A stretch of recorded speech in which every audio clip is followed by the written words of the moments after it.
देखिए, आपने भुखमरी को जोड़ लिया, ठीक है। कोई भी मेरे ख्याल से भुखमरी पे नहीं है। आज हमारे पास जो मंदिर और मस्जिद है, बहुत अच्छी जगह है। वहाँ भी लोग जो गरीब है, जिनका घर नहीं है, वहाँ जाके हम तो हिंदू हैं, भंडारा होता है, सबको भोजन मिलता है। उन्होंने अपनी कंपनी का विकास किया है। बाकी अपनी अगर कंपनी का विकास किया। हाँ, बाकी अगर ये देखो, ये गरीब है, ये गरीब है। हाँ। अगर आज गरीबी होती तो बेचारे चना की भाजी बर्फ कर। गरीब नहीं कह सकते आप, ये इनको आप गरीब कह के आप इनको छोटा कर रहे हैं। वो देखिए, खुद से मेहनत करके कमा रहे हैं। हाँ। गरीब नहीं कह सकते। सरकारी नौकरी वाला भी नौकरी करता है सरकार की, तब उसको पेमेंट मिलती है। ये गरीब नहीं है, ये मेहनत करके खाने वाले हैं। मगर सबसे बड़ी बेरोजगारी बढ़ी हुई है हमारे देश में। हमारे देश में इतने जो भी विभाग हैं, जिस किसी भी विभाग में देखा जाए तो एक चौकीदार से और चपरासी बाबू और बड़े अधिकारी तक की जगहें खाली हैं। मगर आज 18 साल से कभी भी कोई भर्ती नहीं निकली, और एक भर्ती निकली जो अग्निवीर भर्ती निकली। तो ये बताइए कि वो 19 साल का लड़का 24 साल में अपने घर आ जाएगा। मानना है गरीब वो है जो आज की डेट में आलसी है, घर में बैठे रहता। आलसी है जो संघर्ष नहीं करेगा तो वो कुछ नहीं कर पाएगा। संघर्ष नहीं करेगा तो पैसा नहीं कमाएगा, पैसा नहीं कमाएगा तो घर में बैठे रहेगा, वो गरीब है। ये संघर्ष कर रहे हैं, मेहनत कर रहे हैं, तो ये गरीब नहीं है, क्योंकि ये अपने लिए पैसे ला ले रहे हैं, कहीं ना कैसे करके मेहनत करके पैसे ला रहे हैं। गरीब नहीं है, सारी चीज़ इनकी कंप्लीट हो रही है। गरीब वो है जो चाहता है घर में बैठे आ जाए। सरकार चाहे उनको जैसे 1200 दे रही है, 600 पेंशन में दे रही है, ये सारी चीज़ें कर रही है। तो ऐसे लोग सोचते हैं कि क्या होता है कि सारी चीज़ें सरकार मिल जाए बैठे बैठे। ये आलसपन आ रहा है। आलसपन ही गरीबी का सबसे बड़ा कारण है। आज के दौर में हमारे भारत में जो वर्तमान में सरकार है, वो सिर्फ और सिर्फ अमीरों के लिए काम करती है, गरीबों के लिए काम नहीं करती। क्या आपको भी लगता है कि ये महंगाई तो सच में हो गई इतनी कि आदमी कमर तोड़ दिया, कमाई से ज़्यादा महंगाई है उसकी। महंगाई ने आपके ऊपर कैसे कैसे असर डाला है, बताइए। आदमी जितना कमाता नहीं उससे ज़्यादा भरता है, तो कहाँ से कल्याण होगा। कांग्रेस के ज़माने में इतनी महंगाई तो नहीं थी। कांग्रेस के ज़माने में महंगाई नहीं थी, ठीक है, लेकिन भारत के आज के ज़माने में महंगाई है। लेकिन समय के साथ साथ आपके जेब में पैसे भी तो बढ़े हैं। हाँ, थोड़ी बहुत तो इंक्रीमेंट हुआ है। तो थोड़ी बहुत जब पैसे बढ़े तो महंगाई भी थोड़ी बहुत बढ़ेगी ना। बाकी और डिजिटल के हिसाब से आप बताइए, क्या महंगाई आपको सरकार का वास्तव भी में अच्छा हुआ है? महंगाई कितनी तेजी से बढ़ी है? क्या लगता है कि भाई साहब ने कहा कि कांग्रेस के ज़माने में उतनी महंगाई नहीं थी जितनी आज महंगाई है, तो क्या महंगाई कितनी तेजी से बढ़ी है कि समय के साथ बढ़ती रही? नहीं, महंगाई तो जो बढ़ी तो है ही है, वो तो महंगाई कोई रोक नहीं सकता है। मगर सबसे बड़ी बेरोजगारी बढ़ी हुई है हमारे देश में। हमारे देश में इतने जो भी विभाग हैं, जिस किसी भी विभाग में देखा जाए तो एक चौकीदार से और चपरासी बाबू और बड़े अधिकारी तक की जगहें खाली हैं। मगर आज 18 साल से कभी भी कोई भर्ती नहीं निकली, और एक भर्ती निकली जो अग्निवीर भर्ती निकली। तो ये बताइए कि वो 19 साल का लड़का 24 साल में अपने घर आ जाएगा। 10 लाख रुपए लेके आता है। आज की पढ़ाई 10 लाख रुपए एक नॉर्मल लड़के में लग जाती है। वो क्या करेगा आके? तो आप कह रहे हैं अग्निवीर भर्ती निकली, हाँ। वो 4 साल बाद घर आ जाएगा, हाँ। घर आकर क्या करेगा? हाँ। सरकार ने इतनी सारी उसको प्रोत्साहन राशि दे रही है, बिल्कुल दे रही है, फंड दे रही है, इसके बावजूद भी अग्निवीर का विरोध इतना कर्जा दे रही है कि अपने जो घर के कागजात हैं वो बैंक में रख दीजिए, और जब आपसे वो न हो पाए तो उसको भी ले लिया जाए। यही होना है, बाकी और कुछ नहीं होना है। कर्जे तो बहुत मिल रहे हैं, तो जब हमारे पास उस कर्जे के लिए आय अलग से हो कि हम उस कर्जे को दे पाएँ, तब तो हम कर्जा ले पाएँ और कोई काम कर सके। मगर हमारे देश में जितनी सरकारियाँ नौकरी थी, आज हमारे देश में कुल 10% नौकरी बची हुई है। अब आज प्राइवेटों में आप चले जाइए, 5000, 8000, 10,000 की नौकरी मिलती है। कैसे वो अपना गुजारा कर सके? महंगाई कैसे नहीं कह सकते कि बढ़ी है? क्या 5000, 8000 की आज नौकरी मिल रही है? वो कांग्रेस के शासनकाल में भी तो नहीं मिलती थी। नहीं, कम से कम मौका तो नहीं। कांग्रेस के ज़माने में भी प्राइवेट नौकरी मिलती थी, मगर कांग्रेस के ज़माने में सरकारी नौकरियां भी मिलती थी। अच्छा, दोनों शिक्षा कर्मी निकलती थी, अदर निकलता तो कुछ ना कुछ निकलता था। अग्निवीर के लेकर ये बात किया है इन्होंने कि 4 साल के लिए अग्निवीर की भर्तियाँ आई है, ठीक है। 4 साल की नौकरी करने के बाद वो घर पर आ जाएगा। लेकिन सच्चाई ये है कि अग्निवीर की लेकर के सच्चाई जो है ये है कि 4 साल में आपको तमाम फंड भी दे रही सरकार। अगर आपका प्रदर्शन अच्छा रहा तो अर्धसैनिक बलों में 10% आरक्षण भी मिलेगा आपको। बिल्कुल बिल्कुल, ये भाजपा का बहुत ही अच्छा कार्य है। भाजपा बहुत बड़ी पार्टी है, बहुत अच्छी पार्टी है। ये काम बहुत ही अच्छा हुआ है। देखिए, जो हम भी उसी एज में आते हैं जिस एज में लोग 18 से 21 साल पे अग्निवीर में भर्ती में जाते हैं। यही एक उम्र है जो लोग नशे में भी जाते हैं। उस टाइम पे अगर लोग नशा ना करके इस क्षेत्र में जाएंगे, इस क्षेत्र में जाएंगे, बहुत ही अच्छा कार्य है, बहुत ही बढ़िया है। लोगों को अगर रोजगार मिल रहा है, इससे बेहतर क्या चाहिए। मौजूदा सरकार को आप अच्छा मानते हैं? बिल्कुल बिल्कुल, ठीक है। वैश्विक भुखमरी सूचकांक, भाई आपने पढ़ा भी होगा, जानते भी होंगे। वैश्विक भुखमरी सूचकांक में 125 देशों की सूची में भारत 111वें नंबर पर है। ठीक है, 111वें नंबर पर। इसका मतलब ये हो कि भारत में भूख के कगार पर हैं लोग, मरते हैं लोग, लोगों को भरपेट पौष्टिक भोजन नहीं मिल पाता है। जबकि पड़ोसी देश श्रीलंका, पाकिस्तान, नेपाल, ये लोग जो है भारत से अच्छी स्थिति में है। फिर भी आप कैसे इस सरकार को बेहतर मानते हैं? बताता हूँ मैं। देखिए, आपने भुखमरी को जोड़ लिया, ठीक है। कोई भी मेरे ख्याल से भुखमरी पे नहीं है। आज हमारे पास जो मंदिर और मस्जिद है, बहुत अच्छी जगह है। वहाँ भी लोग जो गरीब है, जिनका घर नहीं है, वहाँ जाके हम तो हिंदू हैं, भंडारा होता है, सबको भोजन मिलता है। भुखमरी की जो आप बात की, सबको भोजन मिलता है भंडारे। एक मेरी बात सुनिएगा, मेरी बात सुनिए। जो भुखमरी की आप बात कर रहे हैं, देखिए, हर चीज़ बनती है तो कुछ अच्छा भी होता है, कुछ बुरा भी। अगर आप उसको निगेटिविटी ले रहे हैं कि भुखमरी है, तो कहीं ना कहीं किसी न किसी क्षेत्र में भारत बहुत अच्छी जगह पे है, अच्छे पोजीशन पे है। ये भी आप बताइए कि भारत किन किन क्षेत्रों में बहुत ही अच्छी जगह पे है। मानता हूँ कि कुछ जगह उन्होंने थोड़ा सा दिक्कत है, आने वाले टाइम पे कुछ अच्छा होगा। ऐसा अच्छा है कैसे होगा? 8-10 साल हो गए, भारत की वैश्विक भुखमरी सूचकांक को भारत ने सुधार नहीं पाया।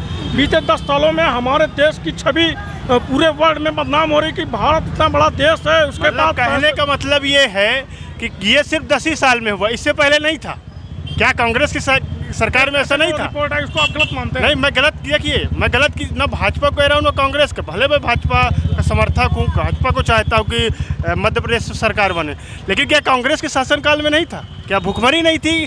क्या अपराधी नहीं थे? व्यवसाय भी चाहिए उसको भरने के लिए, तो लोन किस लिए आप लोगे? व्यवसाय करने के लिए ना।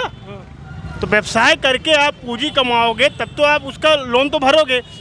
एक सरकार दे रही है कि आप अच्छे काम में लगो, तो आपको तो लेना ही पड़ेगा ना। जी जी जी जी। नहीं, सरकार अच्छा काम करने के लिए कहती है, जैसा कि भाई साहब ने कहा, अच्छा काम करोगे अच्छा परिणाम आएगा। लेकिन क्या सरकार अच्छे काम के लिए आपको अच्छा माहौल दे रही है? आपको लगता है मौजूदा सरकार अच्छे काम के लिए अच्छा माहौल दे रही है, अच्छी व्यवस्थाएं दे रही है? आप बताइए, आपको भी लगता है? बताइए यहाँ पर क्या। देखिए, यहाँ सब कोई भी बोल ही नहीं रहे हैं। नहीं, क्यों नहीं बोल रहे हैं? डर रहे हैं? ये डर, कोई डर नहीं रहा है। जवाब नहीं है? जवाब नहीं है, क्योंकि इतनी अच्छी पार्टी है और इतना अच्छा शिवराज सिंह चौहान का कार्यकाल है कि पार्टी गलत बना ही नहीं सकती। केवल कांग्रेस ही गलत कह सकते हैं कि शिवराज गलत है, बाकी जनता नहीं कह सकती है। मैं क्या बोल रहा हूँ, कांग्रेस के लोग गलत कह सकते हैं कि भाजपा गलत है, शिवराज सिंह चौहान गलत, जनता नहीं कह सकती। क्योंकि जनता इसलिए नहीं कह सकती है, जनता को हर सुख सुविधाएं मिल रही हैं। अगर रोड की बात करो आप, ये लोग के पास कोई मुद्दा नहीं को बोल, कांग्रेस वालों के पास कोई मुद्दा ही नहीं है। कांग्रेस अच्छा बताइए कि शिवराज सिंह चौहान जी के 18 सालों के शासनकाल में इतने विकास हो गए हैं कि विरोधी पक्षों के पास कोई बोलने के लिए कोई मौका ही नहीं, कोई मुद्दा ही नहीं है। शिवराज सिंह चौहान ने खाली जो उनके साले की कंपनी है मलेशिया, उन्होंने अपनी कंपनी का विकास किया है। बाकी अगर कंपनी का विकास, हाँ, बाकी अगर ये देखो, ये गरीब है, ये गरीब है। हाँ। अगर आज गरीबी होती तो बेचारे चना की भाजी बर्फ कर। गरीब नहीं कह सकते आप, ये इनको आप गरीब कह के आप इनको छोटा कर रहे हैं। वो देखिए, खुद से मेहनत करके कमा रहे हैं। हाँ। गरीब नहीं कह सकते। सरकारी नौकरी वाला भी नौकरी करता है सरकार की, तब उसको पेमेंट मिलती है। ये गरीब नहीं है, ये मेहनत करके खाने वाले। जो मेहनत नहीं करेगा वो बोलेगा कि सरकार ने कुछ नहीं किया। ये स्वयं अपने हिम्मत से काम करके कमा खा रहे हैं। गरीब किस लिए हुए भाई? आपके अंदर गरीब किसे कहते हैं आप ही बताएं। गरीब किसे? एक बात, भारत देश में अगर कोई ये बोले मैं गरीब हूँ, वो गरीब है ही नहीं। जो काम गरीब कौन है? नशे वाले, जो सिर्फ दारू पीते हैं, सुबह से उठते हैं सिर्फ दारू के लिए भागते हैं कि मेरे पास कोई रोजगार नहीं है, मुझे दारू पीना है, वो गरीब है। क्योंकि उसको दारू पीने के लिए चोरी करना पड़ेगा, इधर उधर की किसी की चमचागिरी करना पड़ेगा कि 100-200 मिल जाए। जो मेहनत करने वाला है वो गरीब है ही नहीं भाई। भाई साहब ने गरीबी की जो बात बताई, क्या आप उससे भी सहमत हैं? हाँ, सहमत है। नहीं सर, आपके नज़रिए में, आपकी राय में गरीबी की क्या है, आप ही बताइए। आपने कहा उनको गरीब है, मैंने मान लिया, उन्होंने नहीं माना, आपने मान लिया कि वो गरीब है। कि उनके उत्थान के लिए क्या करना ठीक रहेगा कि वो गरीबी के दायरे से बाहर आ जाए, आप बता दीजिए। नहीं, उनको उत्थान के लिए उनको रोजगार दिया जाए या कुछ भी छोटा छोटा। अभी आप ग्राम पीएम स्वनिधि योजना आई है ना, किस लिए आई है? रेहड़ी पटरियों वाले के लिए आई है ना। नहीं, रेहड़ी जहाँ तक मेरा मानना है, गरीब वो है जो आज की डेट में आलसी है, घर में बैठे रहे। आलसी है जो संघर्ष नहीं करेगा तो वो कुछ नहीं कर पाएगा। संघर्ष नहीं करेगा तो पैसा नहीं कमाएगा, पैसा नहीं कमाएगा तो घर में बैठे रहे, वो गरीब है। ये संघर्ष कर रहे हैं, मेहनत कर रहे हैं, तो ये गरीब नहीं है, क्योंकि ये अपने लिए पैसे ला ले रहे हैं, कहीं ना कैसे करके मेहनत करके पैसे ला रहे हैं। गरीब नहीं है, सारी चीज़ इनकी कंप्लीट हो रही है। गरीब वो है जो चाहता है घर में बैठे आ जाए। सरकार चाहे उनको जैसे 1200 दे रही है, 600 पेंशन में दे रही है, ये सारी चीज़ें कर रही है, तो ऐसे लोग सोचते हैं कि क्या होता है कि सारी चीज़ें सरकार मिल जाए बैठे बैठे। ये आलसपन आ रहा है, आलसपन ही गरीबी का सबसे बड़ा कारण है। यही सारी चीज़ें। हम एक चीज़ बताएं आपको, कांग्रेस के पास कोई मुद्दा नहीं है चुनाव लड़ने के लिए, सिर्फ वो बोलेंगे। कांग्रेस पास, अच्छा ठीक है, कांग्रेस पास मुद्दा नहीं है, ठीक है। चुनावी साल में लाडली बहना योजना, लाडली बहना आवास योजना, सिलेंडर की कीमतें कम कर दी गई, ये क्या है? अगर आपने काम किया होता, आपको चुनावी साल में कर्ज पे कर्ज, चुनावी साल में भारतीय जनता पार्टी ने 30,000 करोड़ रुपए कर्जा लिया है। आप बताइए क्या जरूरत थी इसकी? एक चीज़ समझिए, अगर देखिए वो बहुत ऊपर लेवल की आप बात कर रहे हैं, जो चुनाव सरकार ने कर्जा लिया, वो आपको जो लिए हैं वो बता सकते हैं। अभी हम उस लेवल तक नहीं पहुंच पाए हैं। लेकिन जो आप बोल रहे हैं लाडली बहना योजना, ये योजनाएं हैं, ये चुनाव के बाद भी चलती रहेंगी। ये हाँ थोड़ा लेट आया, लेकिन इसका बहुत दिनों से चल रहा था भाजपा में, ये ऐसी योजनाएं लाई जा सके। एक अच्छा है, अगर आपको 1200-1500 रुपये लाडली बहना योजना को के तहत मिल रहा महिलाओं को, तो वो अच्छी चीज़ें हैं, उसको हम गलत क्यों करेंगे? उसको तो हमें सपोर्ट करना चाहिए ना। अगर कांग्रेस की सरकार आई, कांग्रेस की सरकार ने भी बोला कि मैं 1500 दूंगा, अभी घोषणाएं हुई हैं, तो अगर वो देती है तो उनको सपोर्ट करेंगे ना, अच्छी बात है। अगर महिलाओं को दे रहे हैं तो बिल्कुल बहुत अच्छी बात है, क्या गलत है इसमें? ये चुनाव के बाद भी रहे, हमेशा रहे। अगर आपकी सरकार सक्षम है, समस्या ये है कि भाजपा ने देना शुरू कर दिया, तो वो चुनाव के बाद भी सक्षम है दे पाए। क्या कांग्रेस सिर्फ घोषणा ही करेगी, घोषणा के बाद देगी भी? चुनाव खत्म होगा, 1 महीने में चुनाव खत्म और रिजल्ट आ जाएगा। मान लीजिए कांग्रेस की सरकार आ गई, तो क्या घोषणाओं पे अटल रहेगी कांग्रेस सरकार? लेकिन भाजपा ने घोषणा किया और अटल भी है। पिछले 4-5 महीनों से आखिर लाडली बहना योजना में बहनों को पैसा मिल रहा है, मतलब वो तो अभी नियत है ना, पैसा आज तक मिल रहा है ना, आगे भी मिलने की उम्मीद है। देखिए अभी तो मिल रहा है, जो हम प्रेजेंट की बात करें। अब कांग्रेस की बात करें, भविष्य का कोई मतलब कांग्रेस ये बताइए घोषणा की है, तो आप भरोसा है आपको कि देगी कांग्रेस? है भरोसा? अगर हम प्रेजेंट की बात करें तो भाजपा दे रही है। और भाजपा को लेकर के, महिलाओं को लेकर के जिस तरह से घोषणाबाजी हो रही है, अपने पक्ष में लामबंद करने की कोशिश हो रही है। अगर महिला आरक्षण को संसद में पास हो गया 33% रिजर्वेशन का, ठीक है। अब मैं मध्य प्रदेश चुनाव पर आता हूँ। मध्य प्रदेश चुनाव में क्या हुआ कि महिलाओं को लेकर के जो टिकट दिए गए 100% के कुल, वो सिर्फ 12% है। 33% भी छूने में नाकाम रहे वो लोग। तो किस मुख से ये लोग महिला आरक्षण की बात कर रहे हैं, आप बताइए। कितने परसेंट? 12% है। कांग्रेस में कितने परसेंट मिले?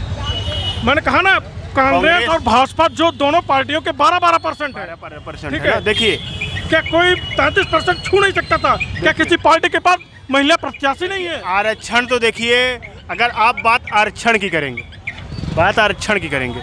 तो फिर मैं भाजपा के खिलाफ भी हूँ, कांग्रेस के खिलाफ भी हूँ। आरक्षण देखिए आर्थिक आधार पे होना चाहिए। महिलाओं को जो आपने 33% बोला, वो अगर घोषणाएं हैं तो देना चाहिए। इसमें ना मैं भाजपा के साथ हूँ ना कांग्रेस के साथ, मैं गलत का विरोधी हूँ मैं। क्योंकि आरक्षण देखिए, एक जो अभी आरक्षण भारत देश में चल रहा है, इसको मैं गलत मानता हूँ। देखिए अब आप बोलेंगे कि भाजपा वाले क्यों आरक्षण नहीं हटा रहे? 70 साल में कांग्रेस भी तो नहीं हटाई, ये भी गलत है। इसमें मैं दोनों पार्टी के खिलाफ। आरक्षण आर्थिक आधार पे होना चाहिए, जातिगत आरक्षण नहीं होना चाहिए। क्योंकि देखिए जो मेहनत कर सकता है, जिनका शरीर है, उनको मेहनत करके कमाना चाहिए, अपने परिवार को खिलाना चाहिए। लेकिन जो आर्थिक रूप से हैं उनको आरक्षण मिलना चाहिए, जो शरीर से है, जात से ना हो। एक रिपोर्ट के मुताबिक, एक शोध के मुताबिक, महिलाओं को जब भी मौका मिलता है, वो अपनी नेतृत्व करने का मौका मिलता है, वो बहुत बेहतर करने का प्रयास करती हैं। ये रिपोर्ट भारत सरकार के संज्ञान में भी आई, हमारे आपके भी संज्ञान में भी होगी या आई है, लेकिन इतना जानते हुए भी हम महिलाओं को मौका देने का प्रयास क्यों नहीं करते? क्या नेतृत्व करने वाले महिलाओं की हमारे पास कमी है? देखिए, चांद में सबसे पहले कौन गया, बताइए कौन गया? महिला गई, कौन गया? फिर आगे बात करने का कोई मतलब ही नहीं है। मतलब क्या देश की राष्ट्रपति कौन है? महिला है कि नहीं है? आगे आप शेष नेतृत्व में महिला बैठी हुई है, आप बात कर रहे हैं, बात ही नहीं है, करने का कोई मतलब है। भाजपा की सरकार में महिलाओं को राष्ट्रपति बना दिया गया, महिला को। वो ठीक है, मेरे कहने का मतलब ये है कि आधी महिलाओं की आबादी, आधी आबादी कही जाती है ना, आधी आबादी को वो आधा मौका भी नहीं मिल रहा। महिलाओं के लिए सिर्फ कांग्रेस की सरकार अच्छा कर रही है। जब कांग्रेस की 18 महीने की सरकार आई तो महिलाओं के लिए अलग से शराब की दुकानें खुल गई थी। ये विकास है केवल कांग्रेस का, और कुछ नहीं। अब चलिए, अब हमको इजाज़त दीजिए, हम जाएंगे। आपके चैनल से बात हुई, अच्छा लगा, बहुत ही बढ़िया था। लोग भी चले गए, कांग्रेसी देखिए कोई दिख ही नहीं रहा है, अकेला खड़ा हूँ भाजपा का, कोई सब कांग्रेसी भाग गए। उड़ा दिया आपने, एक बार में सब भाग गए, बात करने कोई धन्यवाद। ओबीसी को लेकर के बिहार में जातिगत जनगणना होगी, ठीक है। मध्य प्रदेश में कांग्रेस सरकार ने कहा कि हम भी सत्ता में आएंगे, जातिगत जनगणना करेंगे, और भारतीय जनता पार्टी वाले कह रहे हैं कि जाति आधारित जनगणना होगी तो इससे देश में जातिवादी राजनीति को बल मिलेगा। क्या आपको भी ऐसा लगता है कि जातिगत आधारित जनगणना होनी चाहिए कि नहीं होनी चाहिए? ऐसा कुछ नहीं है सर, सिर्फ बीजेपी आना चाहिए, भाजपा आना चाहिए। हाँ, भाजपा नहीं, भाजपा किस लिए आना चाहिए? भाजपा ने क्या किया है कि भाजपा ने नहीं सर, भाजपा ने ऐसा काम किया है जिससे हम लोग बहुत खुश हैं। नहीं, कुछ कामें तो गिनाएंगे तभी तो हम मानेंगे। हाँ, क्या काम नहीं किया आप बताइए ना, ऐसा एक काम आप ठीक है, मैं आपने मुझसे पूछा क्या काम नहीं किया, बताएं। वैश्विक भूखमरी सूचकांक रिपोर्ट आई, आज रोड देखिए, हाँ आज आवाज़ देखिए, हर घर में पानी आ रहा है, हर कच्चा मकान पक्का मकान बना के दे रही है, क्या नहीं कर रही है कांग्रेस? कहाँ है? वो तो मेन रोड के किनारे दिखता है ना, गांव के अंतिम छोर पे चले जाइए, घुस के देखिए आप तो, रोड में गांव में जाते हैं तभी तो आदिवासियों का अब तक कोई विकास नहीं हुआ है। नहीं, आप जाके बात कीजिए ना आदिवासियों से। मैं गया हूँ सर, नहीं मैं 2-4 जगह, जो 5-6 जगह रिपोर्ट, अब हमारी बात सुनिए के अलावा कोई नहीं आएगा, हम तो बीजेपी को वोट देंगे, और हम जिसको बीजेपी को वोट दीजिए, बीजेपी के क्या करते हैं ठीक है, लेकिन किस लिए देंगे और आगे भविष्य में क्या हम काम है इसलिए वोट देंगे उसको। अच्छा, क्या काम है बताइए? बहुत सारे महिला आरक्षण पर बात करते हैं, हाँ। ठीक है। संसद में 33% महिला आरक्षण का बिल पास हो गया। अब मध्य प्रदेश में बात करूंगा, महिला आरक्षण 33% के लिए लामबंद है सब लोग, लेकिन टिकट सिर्फ 12% महिलाओं को दी है। अब बताइए क्या है ये? बीजेपी है? महिलाओं को क्या, ये महिलाओं को रिझाने के लिए चुनावी साल में इतनी योजनाएं लाए, लेकिन 33% महिलाएं आपके राज्य में नहीं मिली। सर ये तो चुनावी माहौल है, इसमें हम कुछ नहीं कमेंट कर सकते हैं कि आप महिला को लेकर बैठ जाइए कि आप ओबीसी, ये सब बातें कीजिए, ये गलत बात है ना। एक चुनावी रण है, उसमें जो उनको समझ में आ रहा है वो अच्छा किए हैं और अच्छा करेंगे।